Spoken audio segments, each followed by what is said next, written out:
La Escuela Profesional de Derecho da la bienvenida a los alumnos que han iniciado el semestre académico 2014-2, pero sobre todo a los ingresantes. Les ofrece por ello una actividad académica extracurricular y complementaria a su formación. La conferencia denominada El Derecho como Fenómeno Histórico, para lo cual se ha invitado al especialista en la materia, al doctor Juan Sebastián Velázquez Peláez, a quien deseamos presentar con una reseña de su trayectoria académica profesional. El doctor Juan Sebastián Velázquez Peláez es abogado por la Universidad de San Martín de Porres, máster en Estudios Políticos aplicados por la Fundación Internacional de Administración y Políticas Públicas en Madrid, España, máster en Derecho Privado Patrimonial por la Universidad de Salamanca, España. Estudió en la Escuela de Doctorado en Ciencias Jurídicas de la Universidad Foscari, Venecia, Italia, y en la Universidad de Salamanca, donde se graduó de Doctor Internacional de Derecho Privado. Recibamos con un fuerte aplauso a nuestro conferencista, Velázquez Peláez.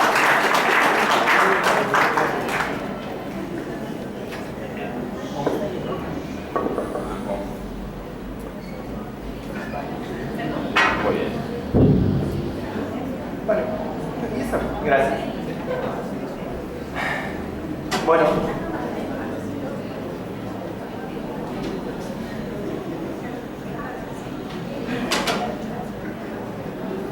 vamos a comenzar, ¿no?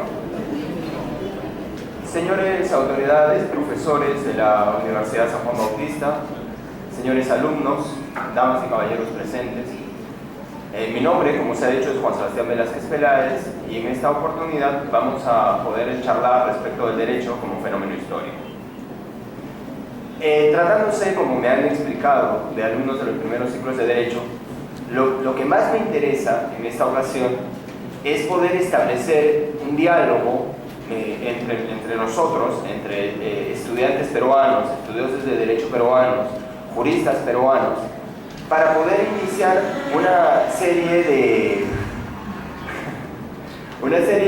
de reflexiones respecto del derecho, respecto de la condición del derecho y respecto del Estado de Derecho en nuestro país.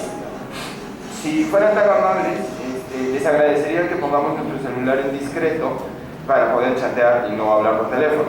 Creo que es más fácil así o si vamos a hablar por teléfono, entonces es mejor que me lo digan y yo me paro un ratito.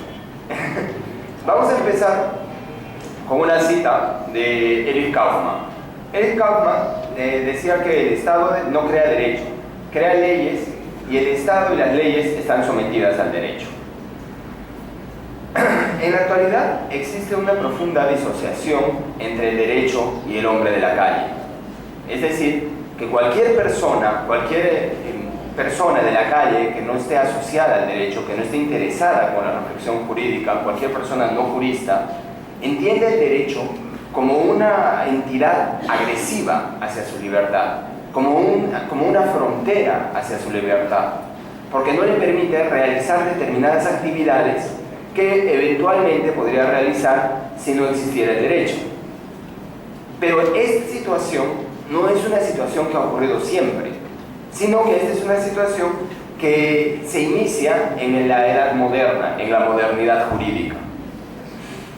Ahora, en nuestro país el fenómeno es un fenómeno aún un poco más gravoso. ¿Por qué? Porque el sistema jurídico peruano se encuentra en crisis prácticamente desde que Francisco Pizarro y sus asociados llegaron a las costas del Pacífico peruano.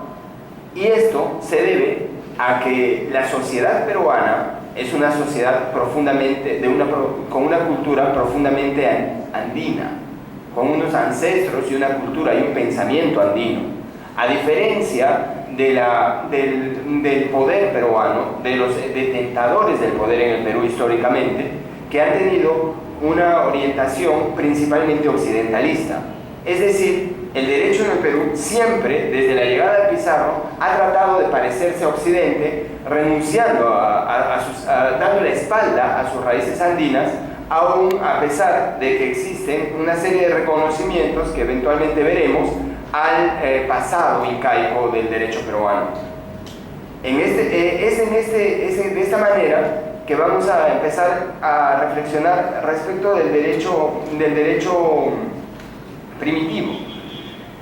Existe un señor, ayer estaba leyendo cuando preparaba esta charla, en el peruano, a un señor que se llama Francisco José del Solar Rojas, que es columnista del peruano, donde este señor decía que el derecho incaico no puede ser considerado como derecho propiamente tal. ¿Por qué? Porque es una suma de tendencias, de pensamientos administrativos y políticos organizativos de un Estado, y de una serie de percepciones ético-religiosas que además no habían sido impuestas por la fuerza a la mayoría de los habitantes del Imperio Inca, sino que en la mayoría de los casos había sido impuesta por la vía de la negociación y de la adhesión al imperio. Esta forma de pensar, señores alumnos, es una manera de pensar, es un ejemplo del pensamiento moderno, positivista y ritualista. Cualquiera que crea que el derecho es una situación cultural que se impone a una sociedad necesariamente por la fuerza, es una persona para quien el siglo XIX no ha terminado, para quien el señor Kant todavía tiene razón. Tenemos que reflexionar a ese respecto. ¿Por qué? Porque desde la perspectiva histórica, y esta es la primera reflexión verdaderamente importante ligada al título de esta charla, la primera reflexión del derecho como producto histórico es que el derecho es permanente en la sociedad. Es decir, donde exista humanidad, por anticuada, por primigenia que sea su organización, existe derecho. En tanto y en cuanto, el derecho es básicamente un producto cultural. El derecho es probablemente la primera artificialeza de la humanidad. ¿A qué me refiero con esto? Vamos a aterrizar un poco. Normalmente el derecho se piensa o se cree, por lo menos en nuestro país y en nuestros sistemas jurídicos latinoamericanos, se considera como una base del derecho natural. Sin embargo, desde el punto de vista perspectiva histórica, el derecho natural no tiene cabida más allá del pensamiento mágico religioso, dado que la primera artificialeza, una de las primeras cosas que diferencia a los seres humanos de los animales, es que nosotros somos capaces de crear un derecho. Por lo tanto, y en tanto pensamiento cultural, ¿no?, a la manera de Hegel, ¿no?, de la dialéctica del amo y del esclavo, en tanto pensamiento cultural, el derecho es uno de los primeros productos que convierte a la humanidad en humanidad y convierte a la humanidad en sociedad. Queda entonces establecido que el derecho inca es un derecho en sí mismo, igual que cualquier otro derecho primitivo, igual que la experiencia jurídica romana, que nosotros llamamos derecho romano, aunque a mí me resulta bastante incompleto llamarle derecho romano a la experiencia jurídica romana. ¿Por qué? Porque el derecho romano es creado, es fabricado principalmente por científicos que hacían ciencia, no solo derecho. Y en la creación profundamente trascendental para la humanidad del derecho romano, básicamente radica en que el derecho romano no solamente crea las cosas, sino al mismo tiempo tiene la capacidad de reflexionar al respecto, de poder ubicarlas dentro de su sociedad y poder trascender el entorno de la Lazio, que es la primitiva Roma, para convertirse en un pensamiento de validez universal, y que seguramente ustedes estudian ahora o en el futuro como derecho romano, como un curso del derecho romano, pero también estudiarán a lo largo de toda su carrera, durante todo el pregrado y probablemente durante el posgrado, estudian como derecho civil. porque cuando ustedes entiendan y adquieran un poco de mayor bagaje jurídico civil y romano, se darán cuenta que las cosas han cambiado muy poco en tema de derechos civiles, en el tema de derecho civil desde Roma hasta ahora. Tan igual es el derecho y la perspectiva y la visión andina del derecho. Sin embargo, el derecho andino, el derecho prehispánico, tiene sus propios valores, tiene sus propias perspectivas, evidentemente retroalimentadas por su cultura y por su entorno y por su propia visión teológica. Por ejemplo, a mí me interesa mucho pensar en el tema que más me ha importado, que más me ha interesado del derecho andino, que es la propiedad, el ejercicio de la propiedad dentro de los incas. ¿Cómo funcionaba el ejercicio de la propiedad? El ejercicio de la propiedad inmobiliaria. A diferencia de Occidente, uno de los principales objetivos del Estado y uno de los principales objetivos de la maquinaria estatal en tiempo de los incas fue precisamente garantizar la propiedad a todos los ciudadanos del imperio inca.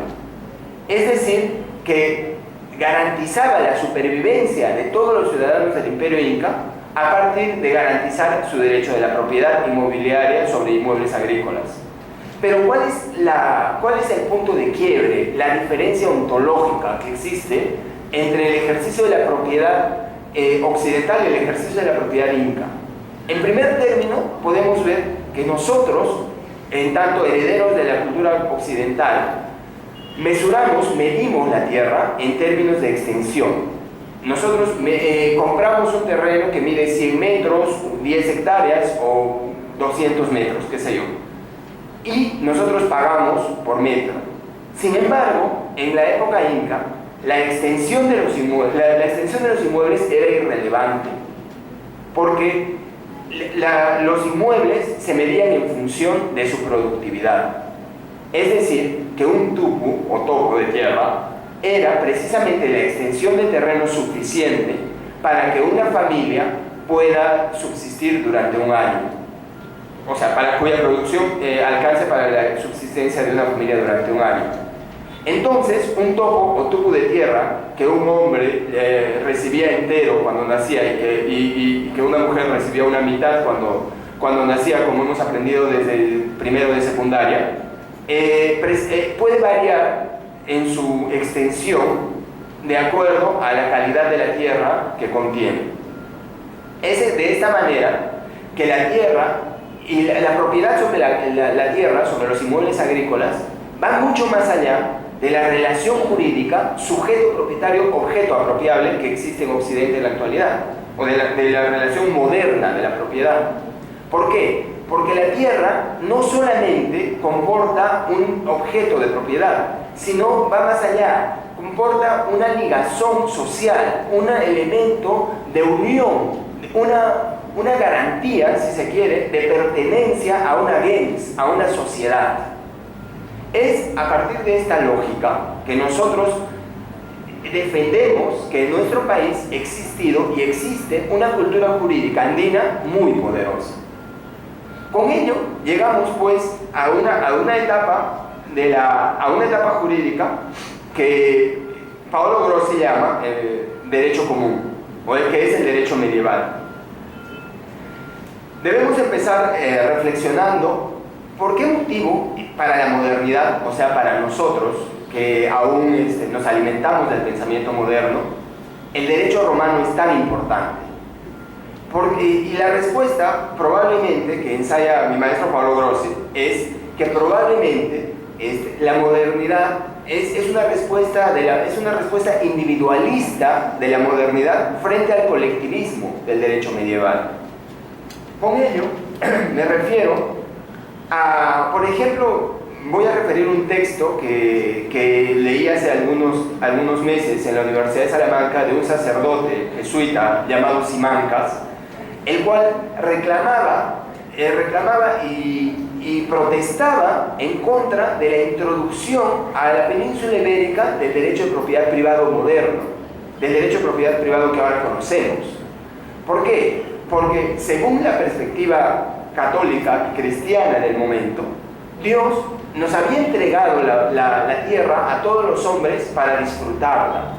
Y el hecho de otorgar una exclusividad sobre tales o cuales bienes de la tierra, excluyendo a otras personas, constituía pues un grave pecado. Y ahí podemos ver claramente el pensamiento medieval, que es un pensamiento básicamente colectivista. Y existen perspectivas muy interesantes que nosotros hemos olvidado, que la historia ha olvidado. Como por ejemplo la propiedad, un sistema de propiedad medieval que se llama la seisin, que es, o seisin en Inglaterra y en Francia respectivamente, que es precisamente un sistema de propiedad que basado en el disfrute, en el uso de las cosas.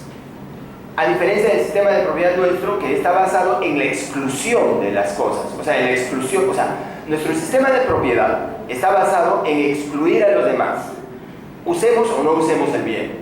En cambio, en ese sistema de propiedad que me refiero, que es el seisin, el sistema de propiedad está basado en utilizar la cosa independientemente de si otros la usan o no. Este pensamiento, esta perspectiva es poderosamente colectivista. Y una de las revoluciones, una de las grandes creaciones de la modernidad es precisamente la desaparición de este pensamiento colectivo para construir una individualización que de una u otra manera parta y construya todo un sistema jurídico y filosófico, evidentemente, alrededor del individuo. En este orden de cosas, tenemos que reflexionar también que durante la última etapa del derecho medieval o del derecho común, que los españoles llegan al Perú. Y es a partir de este pensamiento medieval que se crea una de las experiencias jurídicas más importantes de la historia de la humanidad, que es el derecho indiano. Como conocemos, el derecho indiano es una mezcla, prefiero contextualizar, ¿vale? España, en la época que llega a América, es un país que no es un foco civilizatorio, como diría Gordon Chávez. No es una zona donde se crea cultura, es una zona que importa cultura, importa filosofía, importa religión, importa derecho, y tiene muchos soldados, pero no tiene profesores, ni pensadores, ni médicos. Tiene muchos soldados y muchos sacerdotes. Es un país atrasado, un país pobre, que se encuentra con una cantidad ingente de terreno, de tierra cultivable y de oro, y además con una cantidad ingente de mano de obra casi esclava. Sin embargo, se encuentra pues en una crisis, en una profunda crisis, al llegar a América Latina, y no saber qué hacer con esta América India. Entonces, lo primero que hace es llegar a una serie de acuerdos con un creador de conocimiento, que es Roma, ¿no? Para poder evaluar, para poder construir una cultura. Sin embargo, acá hay algo muy importante, que el derecho indiano, contrario de lo que se pueda pensar, también es un derecho que respetó y mucho el derecho primigenio, en nuestro caso el derecho andino. O sea, es decir, por ejemplo, la propiedad privada sobre tierras en el Perú se respetó a sus primigenios poseedores, solamente que se cambió, ¿no? Se valió de una propiedad, digamos, colectivista, pero no estatalista, que era la propiedad inca, a una propiedad cercana a la propiedad moderna, pero que todavía no era la propiedad moderna. ¿Por qué? Porque la propiedad durante el derecho indiano no se ejercía a partir de la subjetividad. Es decir, el hombre no era un sujeto que tenía derecho a ser propietario, sino que gracias a una bula de Papa Borgia, ¿no? Desde que aparece en la tele, de Alejandro VI, toda la América le pertenecía al rey de España. Y es el rey de España que otorgaba en uso las tierras a sus súbditos españoles y a la Iglesia Católica. Es entonces que el derecho indiano aparece como el último derecho, el de la colonia, y el primer derecho de la independencia de la República. Y los primeros luces de la modernidad aparecen precisamente en esta época. Por ejemplo, la revolución de Túpac Amaru II fue una revolución burguesa, moderna, no fue una revolución andinista ni marxista, como suelen decir las personas los cubanos, por ejemplo, los historiadores cubanos o los historiadores marxistas. La revolución de Túpac Amaru fue una revolución burguesa, fue una revolución moderna. Y así como la revolución de Juan Santos Atahualpa, la revolución del pensamiento de Mariano Vergara, entre otros. Esos son los primeros chispazos, las primeras luces de modernidad en nuestro país, que terminarían de desembocar en la independencia peruana y en el inicio de la codificación. También hay que tomar en cuenta la importancia del pensamiento moderno. El pensamiento moderno se supone que nace con Descartes, en su libro El discurso del método. Sin embargo, tenemos que tomar en cuenta, y esto piénsenlo siempre así, espero que algún momento lo desarrollé, el pensamiento moderno no nace con Descartes. El pensamiento moderno es un pensamiento latinoamericano y nace con los jesuitas mexicanos que van a España y luego a Francia, y Descartes estudia con ellos. Y hay que tomar en cuenta también que el primer hombre moderno de la historia es un musulmán, es un árabe que se llama Averroes, ¿no? Entonces, a partir de esta lógica de la modernidad, vamos a inaugurar una cultura jurídica muy especial, que es la que nos inspira hasta ahora, y que tiene dos mitologías, como le llama Paolo Grossi, que son muy importantes para nosotros. La primera mitología de la modernidad es precisamente el Estado, el gran leviatán. Es aquella persona invisible que, como nunca antes, tiene un poder indiscutible de decidir qué es el bien y qué es el mal. Y además que tiene el modelo del ejercicio de la justicia y del derecho frente a toda la humanidad. Y unido a esto, tenemos que la modernidad logra encerrar a la justicia dentro de un trozo de papel, cosa que no había sucedido antes, porque durante toda la Edad Media la justicia era bastante objetiva, o sea, se hacía justicia conforme al objeto, conforme a cada caso. Era una justicia muy fraccionaria, a diferencia de la edad moderna, en la cual se ejerce la justicia a partir de un papel. Es decir, el pensamiento moderno, el pensamiento burgués, liberal, consigue encerrar a la justicia en un papel, cosa que se va a disolver en la posmodernidad, como ya veremos. Sin embargo, acá es muy importante reflexionar por qué motivo es que nuestro país no logra, a pesar de sus múltiples códigos, constituciones, no logra terminar de ingresar a la modernidad. No logra terminar de volverse un país absolutamente positivista, porque el pensamiento moderno en derecho es un pensamiento que dice la ley tiene que cumplirse porque es la ley, dura lex sed lex. No se debe cumplir porque es justa, sino porque es la ley y porque está escrita. Y nosotros, señores alumnos, pensamos siempre así. Si vamos a pretender pensar el derecho, si vamos a pretender pensar en nuestro país, tenemos que pensar esta serie de atavismos heredados de la Edad Media, de la Edad Moderna, ahora que estamos ingresando a la posmodernidad, como ya veremos, para poder desarrollar una construcción jurídica que nos permita garantizar en sí mismo la justicia, no el cumplimiento de la ley, que además es un pensamiento jurídico clasista, es un pensamiento jurídico burgués. Yo no tengo nada en contra de la clase burguesa, pero es un pensamiento, yo no soy marxista, lo digo claramente, pero es un pensamiento jurídico clasista, no es multiclasista. El sistema, el derecho civil basado en la propiedad es un derecho civil clasista, que defiende a la clase burguesa. Por lo tanto, no es bajo ninguna circunstancia un pensamiento que busque la justicia. Es un pensamiento que busca reivindicar a la clase burguesa y proteger sus intereses. Claro que tiene otro tipo de cuestiones que son muy valiosas. Pensamiento moderno, el pensamiento liberal como pensamiento político probablemente sea uno de los pensamientos más valiosos de la humanidad y uno de los más bellos. La libertad en sí misma es uno de los productos filosóficos más importantes de la humanidad, igual en la Declaración de los Derechos Humanos.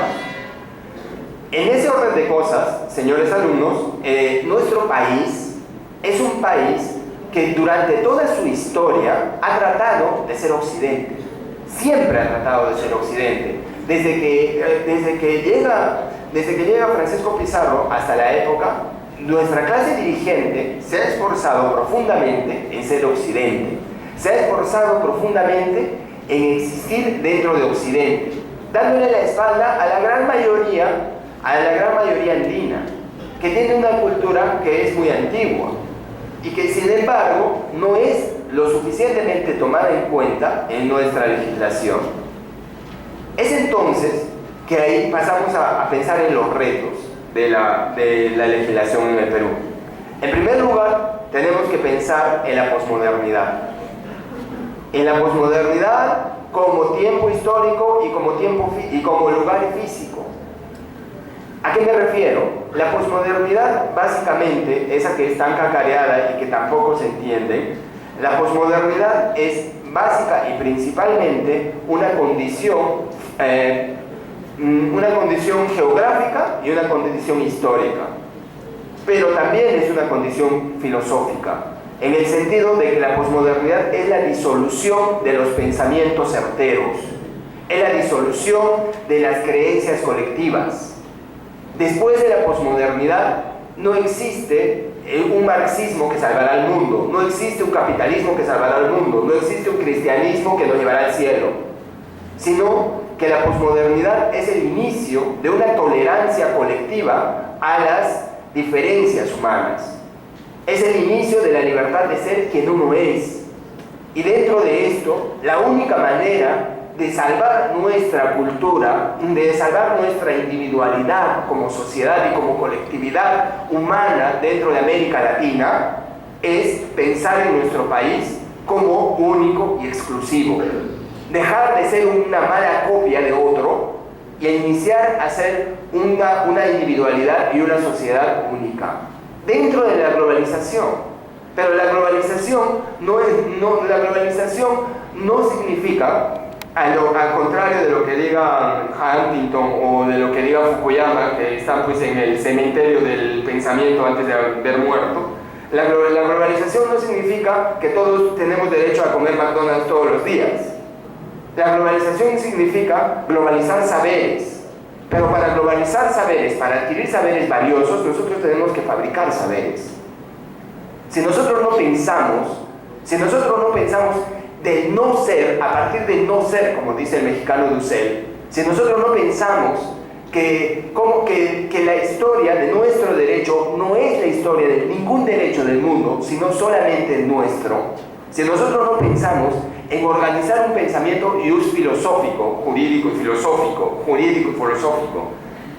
básicamente para nosotros, pues estamos condenados a no existir en el mundo. No tenemos qué saberes intercambiar en esa globalización que tanto nos gusta.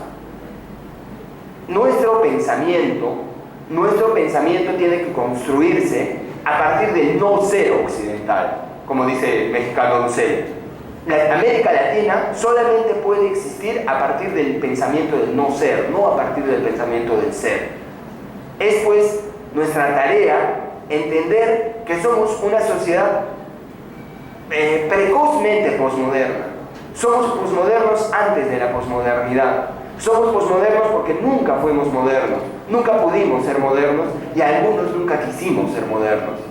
La modernidad y las revoluciones burguesas pasaron solamente por encima por nuestra sociedad. Nos queda el pensamiento fragmentario y el respeto a las discrepancias y el respeto a las desigualdades como camino, o nos queda sencillamente el colonizaje del pensamiento. Finalmente, quiero agradecer otra vez a la universidad, quiero agradecer a los alumnos por haberme dado la oportunidad, por haberme escuchado este breve tiempo, y como repito, esto es solamente un fragmento de la charla. A mí me gustaría mucho que me pregunten cosas. En realidad no me importa la naturaleza, ni me importa que sean preguntas muy inocentes, no se corten, porque precisamente estamos acá para estimular la duda. Lo único que quiero que hagamos, que cuando salgamos de este salón de clase, lo único que me interesa no es que nos acordemos quién es Heidegger, Averroes o Pablo Grossi. Lo que me interesa es que dudemos todos los días, que dudemos cuando estudiemos, cuando estemos en el salón de clase, que dudemos de lo que nos enseña la persona que está al frente, porque nos enseña con sus limitaciones y con su ideología. Porque el derecho es eso. El derecho es una construcción científica, una construcción cultural, pero principalmente es una construcción ideológica. El derecho es un producto ideológico de la ideología que domina cada sociedad. Y una ideología es una búsqueda de la verdad. Porque como Nietzsche creo, o le creo a Nietzsche, cuando dice que la verdad no existen verdades, lo que existen son matices, lo que existen son percepciones. La verdad no existe, lo que existe es mi percepción de la verdad. Y si yo permito que otra persona me convenza de su percepción de la verdad y yo la llame verdad, en ese momento estoy colonizado. Bueno, muchas gracias y espero sus preguntas.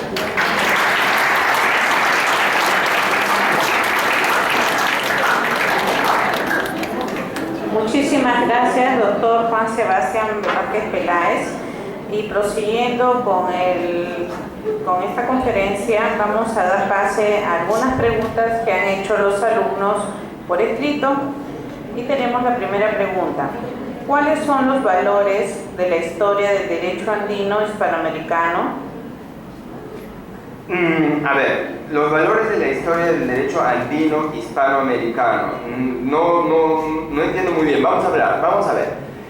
Los valores del derecho andino, tendríamos que pensar en un derecho andino como posmoderno, en el sentido que el derecho andino es un sistema jurídico de protección de derechos, ¿no? De derechos individuales y colectivos, organización y religioso, ¿no? Que tiene una serie de valores, en primer término colectivistas, más no estatalistas. En segundo término, tiene una ética profundamente agrarista, ¿no? Y religiosa, evidentemente. Tiene otra característica interesante del derecho andino, es precisamente que es un derecho pensado en colectividad, pensado en diferencia, ¿no? Y además es una sociedad, a mí me parece, como diría la profesora Rostorowski, es una sociedad eminentemente agraria. O sea, casi todo lo que importa en el derecho andino, casi lo único que importa en el derecho andino es la producción agraria. Es a partir de ahí que nosotros vemos cómo se organiza el Estado, vemos cómo se organiza la familia, vemos cómo se organiza el tiempo, la administración, todo se organiza alrededor del pensamiento agrario. Muchas gracias. Hay otra pregunta. ¿Qué aportes trajeron los españoles al derecho cuando llegaron acá al Perú? Esa pregunta me gusta mucho porque esa pregunta yo la trabajé en mi tesis. Mire usted o miren ustedes. Se suele decir, existen dos versiones de la llegada de los españoles a Perú, ¿no? Existe la leyenda negra y la leyenda rosa. Existe la leyenda negra que dice que vinieron a violar, matar, etcétera, etcétera, ¿no? Y la leyenda rosa que vinieron a traernos a la religión católica, que salvaron nuestras almas, etcétera. Sin embargo, una de las principales, yo creo que no hay ninguna, ni leyenda rosa ni leyenda blanca, porque la historia no es mala ni es buena, sencillamente es.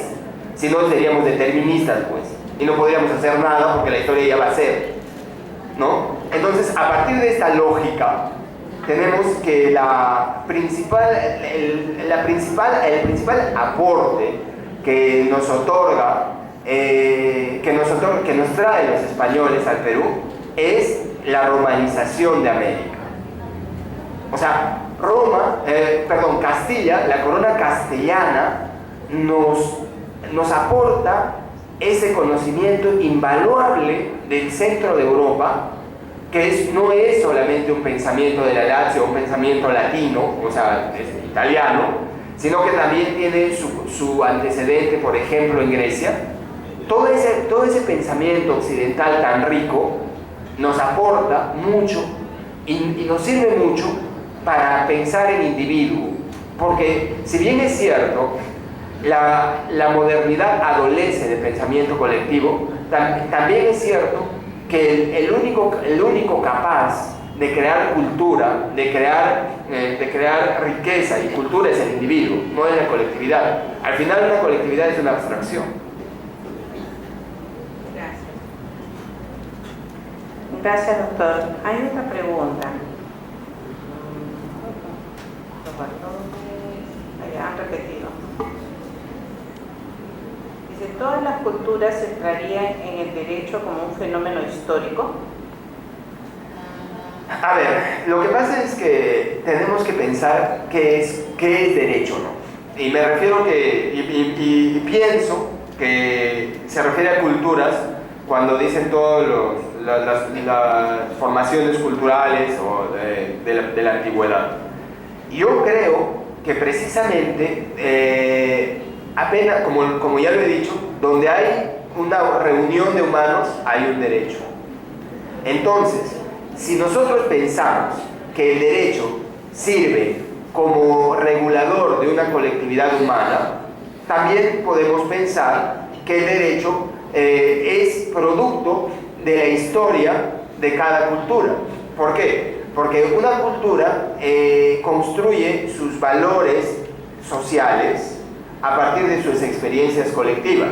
Es decir, nosotros tenemos que sembrar en tal época porque en tal época va a llover, y en tal época no va, y cosechar en tal época porque en tal época no va a llover. Eso es un aprendizaje de la historia, ¿no? Nosotros tenemos que prohibir que la gente robe ganado, porque si roba ganado va a haber hambruna. Ese es un aprendizaje de la historia y es un aprendizaje es una norma jurídica incipiente. Por lo tanto, yo sí creo que cada cultura tiene una profunda influencia del derecho para construir una profunda influencia de la historia para construir su derecho. Gracias, doctor. Y ahora invitamos al doctor Alcides Vidal Morillo, por favor, para que le haga entrega al doctor Juan Sebastián un certificado de agradecimiento por este maravilloso tema que ha tratado acerca del derecho, y al doctor Carlos Cadillo, por favor, para entregarle el emblema de nuestra universidad, una bandera.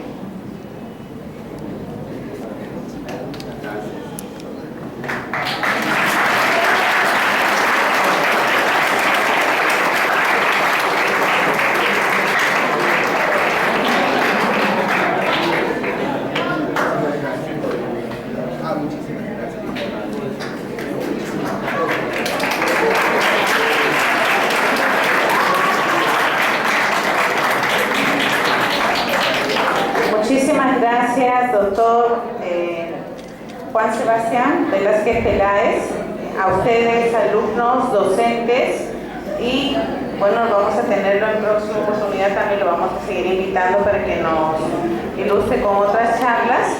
Los alumnos regresan a aula. Por favor, todavía hay clases. Sí. Muchas gracias.